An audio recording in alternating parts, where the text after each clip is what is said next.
জনের সাথে কথা বলে রাহির একটা জিনিস খুব পরিষ্কার হয়ে গেল যে এই লোকটা অতিরিক্ত ভালো।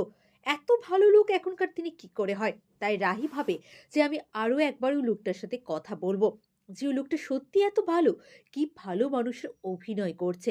তাই বাড়ির সবারই কাছে সে একটা মত রাখে যে আমি দোলের দিনে জনের সাথে আবারও মিট করব।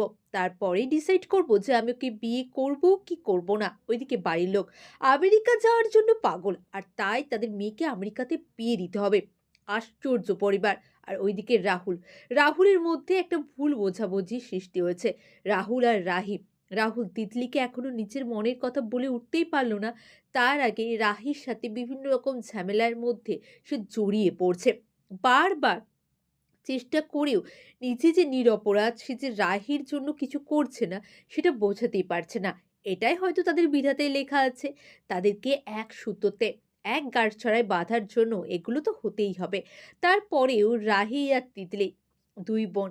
তিতলি যখন রাহুলের এই প্রস্তাবের কথা জানতে পারবে, ততদিনে হয়তো অনেকটা দেরি হয়ে যাবে। রাহির হয়তো ততদিনে রাহুলকে ভালো লেগে যাবে। হয়তো রাহি রাহুলকে ভালোবেসেও যাবে। তবে যাই হোক, শুধু তোমারই জন্য সিরিয়ালটার গল্পটা কিন্তু টুইস্টে ভরা। ওইদিকে রাহি দোলের দিনে জনকে কিন্তু একটা থাপ্পড় মারে, কারণ জনের মিথ্যাচারগুলো, তার মায়ের ওই মিথ্যাচারগুলো রাহির কাছে পরিষ্কার হয়ে যায় যে তার মা এই সব কিছু তার ফ্যামিলিকে স্পেশালাইজড করছিল। জানতে পারে রাহি যে তার মা একটা কত বড় ছলনাময় নারী, যে বারবার বিভিন্ন রকম ভাবে তার বাড়ির লোককে হেনস্থা করার জন্যই সমস্ত কিছু করছে।